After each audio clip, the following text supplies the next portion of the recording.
Hello. Are you one of those people who says yes when you really wish you could say no? Perhaps it's to the boss when he says to you, are you able to stay back and work a bit tonight? You want to say, no, I've got commitments, but you find yourself saying, sure. Or perhaps it's the co-worker when you're really flat out and busy, you've already worked through your breaks and they're saying to you, are you able to give me a hand? And you find yourself saying, yep, okay, but you really wish you'd said no. Or perhaps it's that customer who rings you up and says, look, are we able to bring forward the delivery time on those goods? And inside, you wish you could say, well, no, we've actually scheduled around that delivery timeline. But instead of saying that, you find yourself saying, yeah, sure, no problem.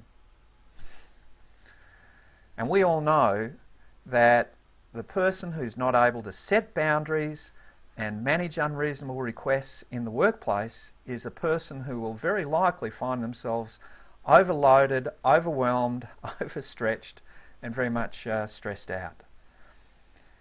Now, we've certainly got to recognise that relationships are critical in the workplace. We've got to build and maintain effective and positive working relationships with customers, with co-workers, and with our own manager. But having said that, we've still got to be able to stand up and protect our well-being. We've got to be able to speak up and let someone know when what they're asking for is basically unrealistic or unreasonable. So being assertive is about setting boundaries, and it's about knowing when and how to say no. So how can you do that assertively? Well, firstly, when a demand is being placed upon you, when a request over and above the norm is being made of you, the first thing to do is just step back, take a breath, and make sure that you scope out and actually understand what is being asked of you and what it might cost you. Secondly, if you make the assessment that the demand or the request is not reasonable or not doable, we're not talking about just saying a blunt no to the person. The important thing here is that you explain what your existing commitments are and then you say no. It's not a blunt no, it's an explanation as to why you are not able to accommodate the person. But it's not enough to do that.